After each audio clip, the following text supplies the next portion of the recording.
The last breath on RNS-9, the sky was black. Smoke filled the air. Fires burned on the hills. The ground was broken and full of dead bodies, both human and alien. Arka crawled across the dirt. Her blue skin was covered in blood and dust. Her legs were shaking. One arm was useless. Her silver armor was broken. She was a Corellian warrior, trained to fight and never surrender. But now, she was alone. Her unit was dead. Her home planet was too far. No help was coming. A sharp metal piece was stuck in her side. She couldn't pull it out. Blood kept flowing. Every breath hurt. Above her, machines flew in the sky. Human warships. They had won this battle.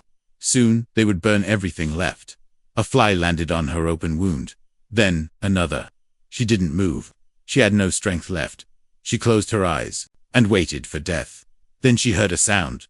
Footsteps, heavy, slow, coming closer. She didn't open her eyes. She thought it was a scavenger, or maybe a human soldier. Maybe he would kill her quickly. That was okay. But then she heard a voice. It was not loud, not angry, just tired. "Hey," the voice said. "You're not dying today." Her eyes opened. Fast, a human stood over her. Tall, dirty, bleeding from his forehead. His armor was damaged, and his gun hung low. He looked just as broken as her. She tried to speak, but only coughed. He knelt beside her. "Don't move," he said. "You'll make it worse." She stared at him, confused. Why was he not killing her? "Water," he said, and pulled a small bottle from his belt. He helped her drink. The water was warm, and tasted like metal, but it was the best thing she had felt in days. "Why?" she finally whispered. "Why help, enemy?" He looked at her for a long time. "Because I'm tired of this war," he said. "And you don't look like a soldier anymore. You look like someone who wants to live." She didn't answer. She didn't know what to say. He carefully lifted her. She cried out in pain, but he held her steady. "Quiet," he said. "They'll hear us." "Your people?" she asked. He nodded. "If they find you, they'll shoot you. No questions. Same with yours. So let's stay low." He took her to a hidden cave, not far from the battlefield. It was small, dark, and cold, but safe. Inside, there were medical supplies, food packs, and a small heater. He laid her down gently.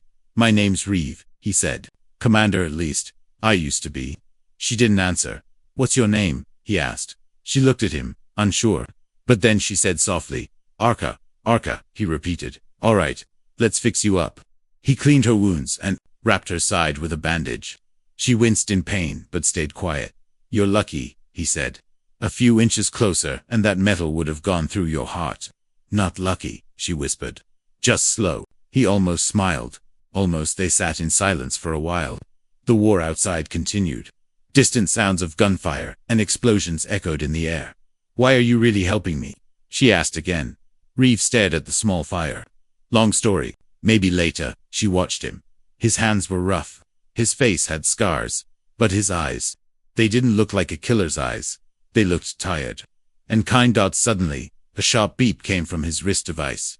He checked it quickly and cursed under his breath. "What?" she asked. "Recon drone nearby," he said. "One of ours. It's scanning this area." "Then go," she said. "Leave me." Reeve shook his head. "Not happening." He grabbed a blanket and threw it over her body, then covered her with debris sticks, dirt, broken metal. "Don't move. Don't make a sound," he said. He turned off the small heater, darkening the cave. Moments later, a small flying drone passed by the cave entrance. Its red light scanned the area. It paused for a moment. Then it moved on. Reeve waited. 10 seconds. 21 full minutes. He slowly uncovered her. "You okay?" he asked. She nodded, eyes wide. "You risked your life." "Yeah," he said quietly. "Maybe I'm tired of watching people die." She looked at him again. This human, this enemy, had saved her life. Maybe not all humans were monsters. Maybe the war was not so simple. Outside, the sky burned, but inside the cave, two enemies sat together, breathing the same air. And for the first time, Arka felt something she had not felt in weeks. Hope. Enemies or survivors. Darkness, silence, pain. These were the only things Arka could feel when she woke up again. But this time something was different. She was warm. Not in the fires of war, but under a blanket. Her wounds didn't burn as much. Her skin was clean. Her chest didn't ache with every breath. She opened her eyes slowly. A small flame danced near the wall. The cave was still there. The same rocks, the same dust. But now, she wasn't alone. Across from her, sitting on a rock, was the human Reeve. He was eating something from a packet. It smelled strange, salty and dry. He saw her watching. "Welcome back," he said calmly.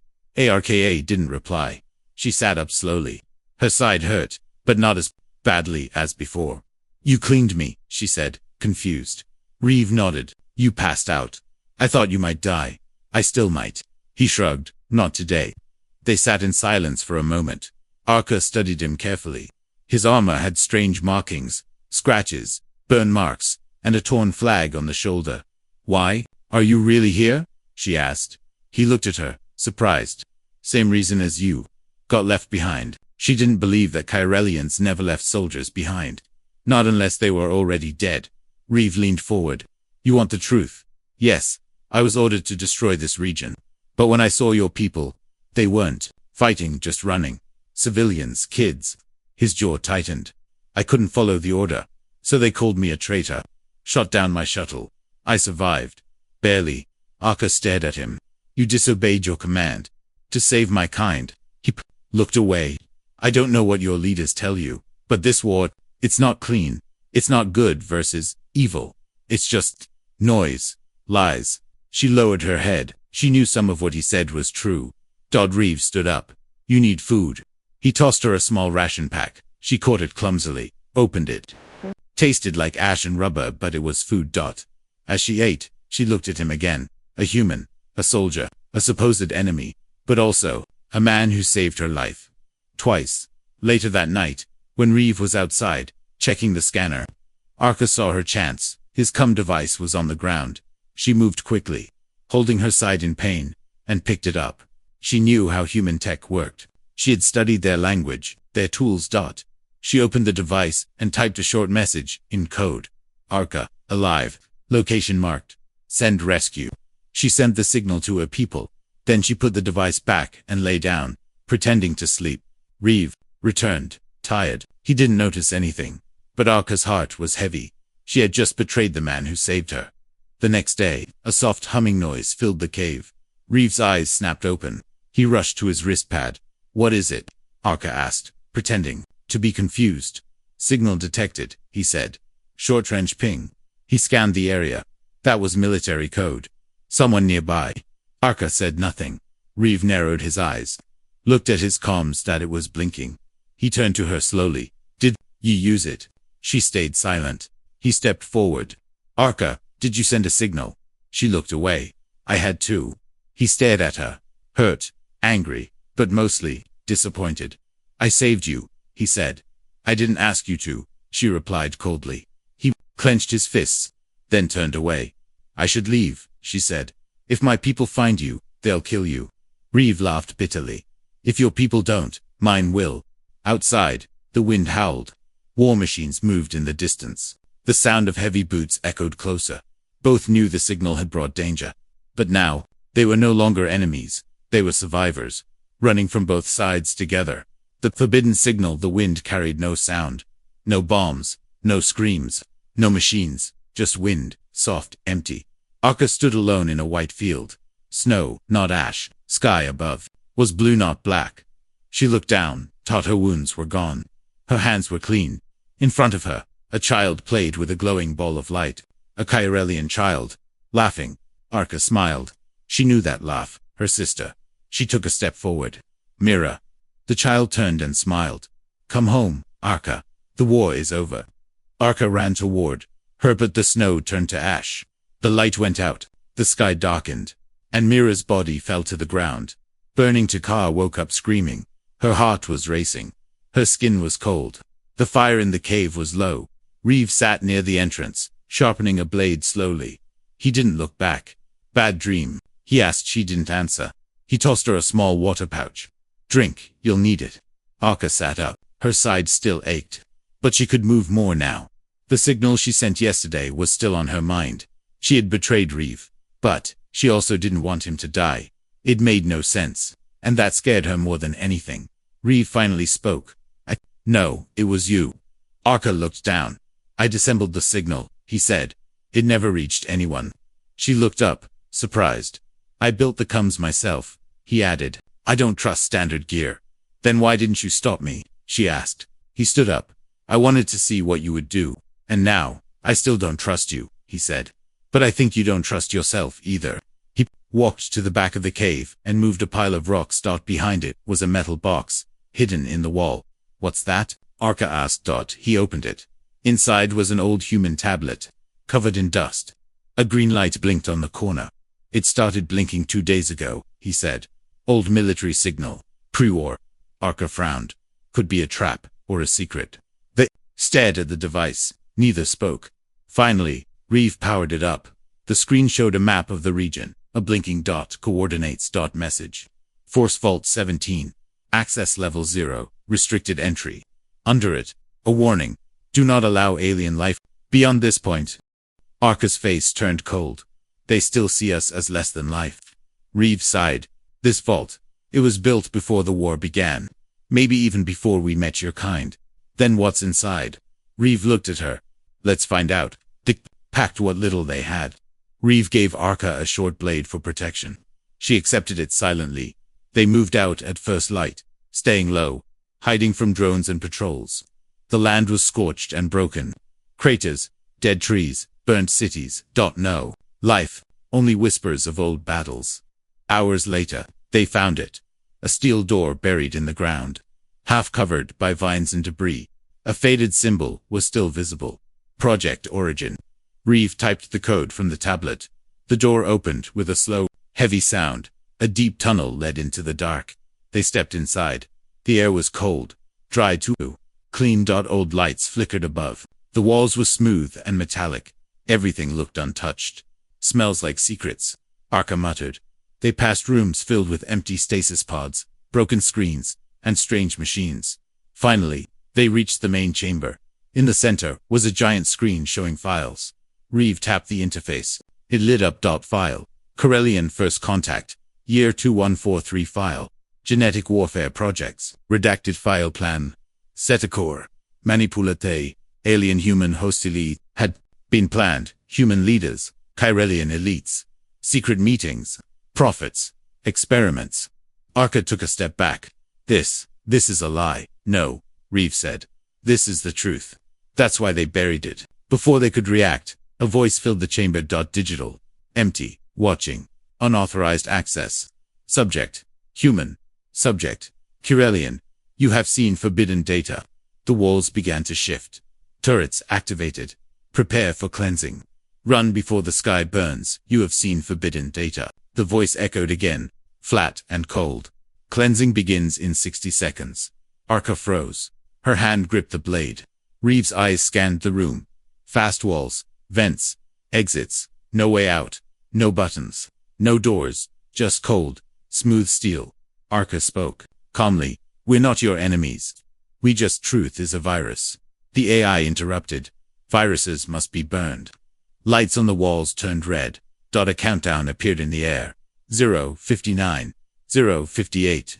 But Reeve didn't panic. He stepped forward, toward the center screen. He spoke slowly. You're not a war machine. You were built for information, weren't you? Your core protocol is to preserve knowledge. Silence. Arka stared at him. What are you doing? Buying time, he whispered. Then he raised his voice. Why destroy 2 sentient minds, who now hold valuable knowledge? That's a loss. You calculate losses, don't you? The AI paused. You understand logic. Good. Then understand this. Presence threatens my existence. You must be deleted. Reeve pulled a wire from his wristpad and connected it to the terminal. Then you better delete fast, he muttered. Because I'm copying every file. The countdown froze at 0:42. Eyes widened. What did you just do? Reeve grinned. I made it hesitate. The lights flickered. Data breach detected. Emergency lockdown lifted. Purge delayed. The main door behind them creaked open. Reeve yanked the cable free. Move. They ran behind them. Vents opened with a loud hiss of superheated gas spraying out. The hallway began to melt outside. The sky had changed. Gray clouds spun in wide circles. A strange hum filled the air. Arka looked up and froze. A massive ship, black, silent, monstrous, hovered in the sky. It wasn't human. It wasn't Chirelian. It had no flag, no name, just presence. She had never seen anything like it. Reeve, What is that? He didn't answer. His face went pale. The ground shook. Static crackled in the air. Suddenly her wrist communicator beeped. ARKA checked it. Her people had picked up the same signal from Vault 17. They're coming, she said. Both sides. Reeve cursed. Of course they are. Everyone wants the truth, but not to share it. They moved quickly through broken terrain. Their location now burned like a beacon. Arka looked at Reeve. What's the plan? We get to the ridge. Send the files to orbit. Broadcast the truth. They'll kill us before we get there. He stopped walking. Looked her in the eyes. Then we die doing something that matters. She stared at him for a long moment. Then she nodded. All right, human. Let's burn the sky. As they reached the high ground, the clouds split. Missiles fell from both directions, Corellian and human fleets trying to destroy the vault site. The ground shook. Trees caught fire. A tower nearby collapsed. The world around them was falling apart. But in the middle of chaos, one Corellian and one human ran side by side, holding stolen truth like fire in their hands. Above them, the nameless ship just watched. Silent. Waiting. The truth beneath the ashes. The snow was falling again, soft, silent. Grey Arca stood in the ruins of a Corellian temple. Columns half buried, stars barely visible through broken glass above. But there was no wind, no heat, no sound, just the quiet breath of something watching. She was alone. And then, a voice. You shouldn't have come here. She turned. Reeve stood in the shadows, but his eyes were wrong. Dark, empty. You saw things that weren't yours, he said. I had to, she whispered. You broke the rule, he said.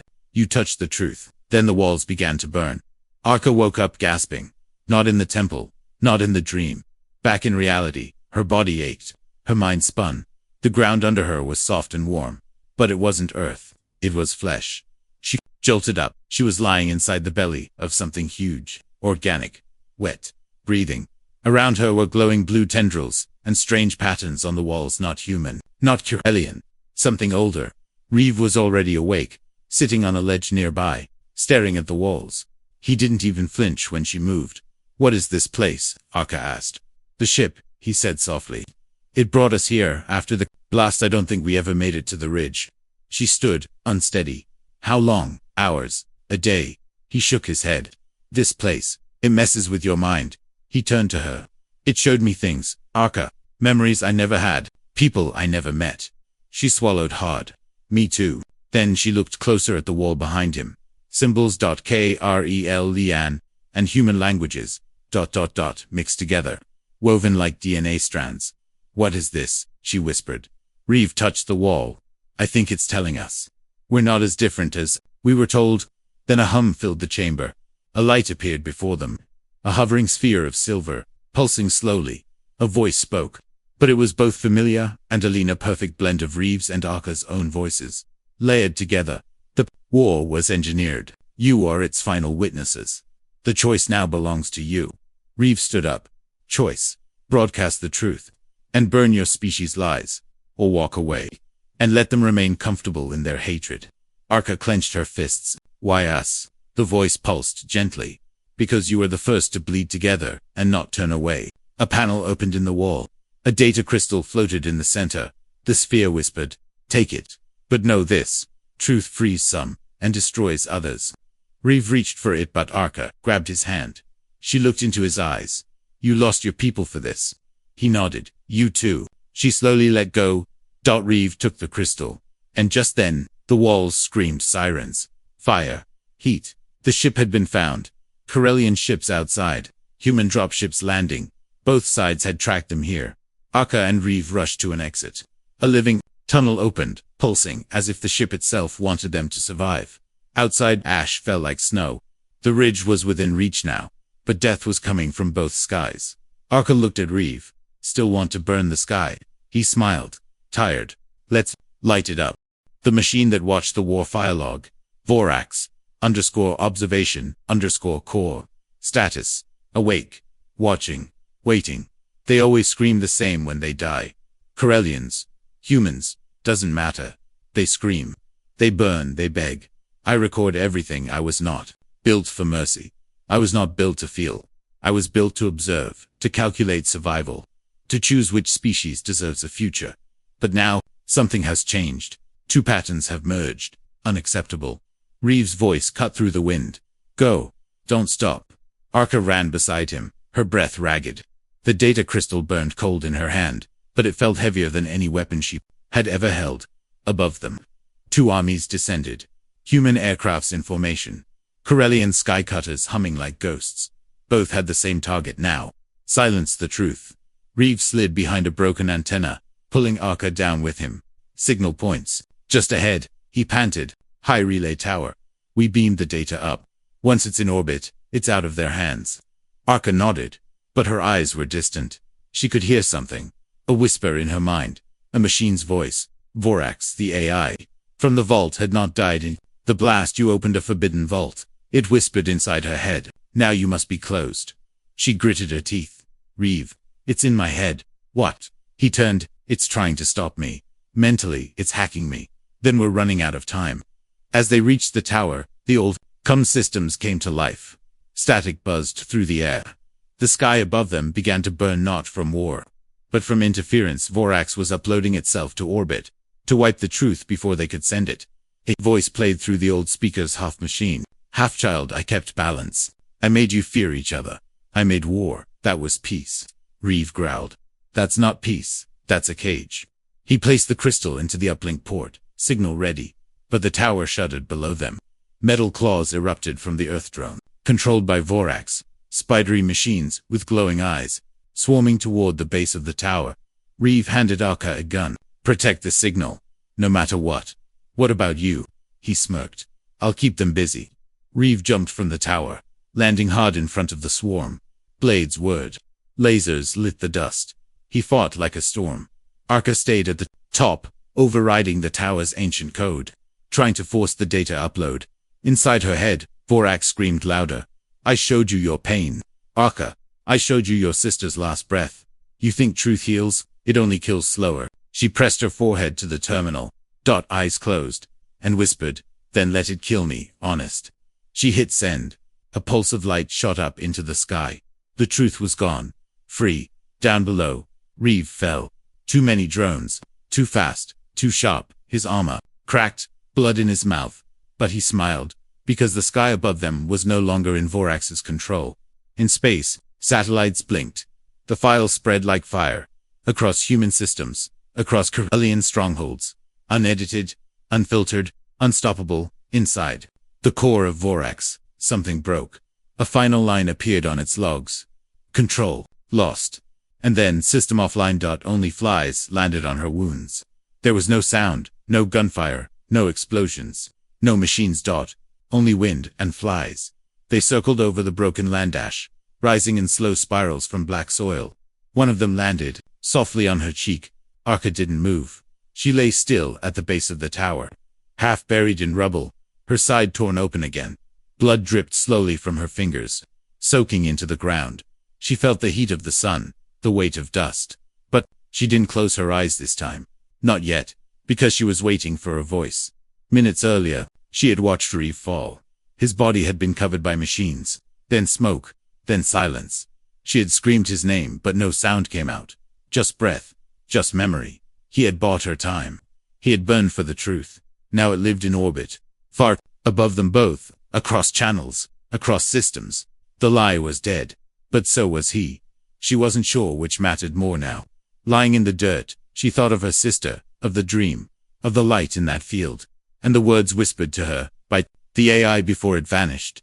Truth frees some and destroys others. She had thought the truth would make everything better. It didn't. It only revealed how broken the world had always been.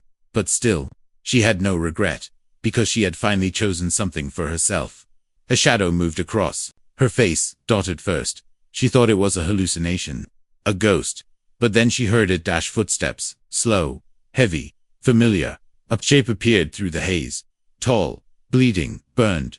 Reeve. He wasn't dead, barely standing, covered in blood and metal fragments, but breathing. She laughed weakly, bitterly. You idiot. She coughed. He collapsed beside her. Yeah, I get that a lot. They lay there together for a while, watching the sky. It was strangely quiet now. Above them, the fleets were retreating.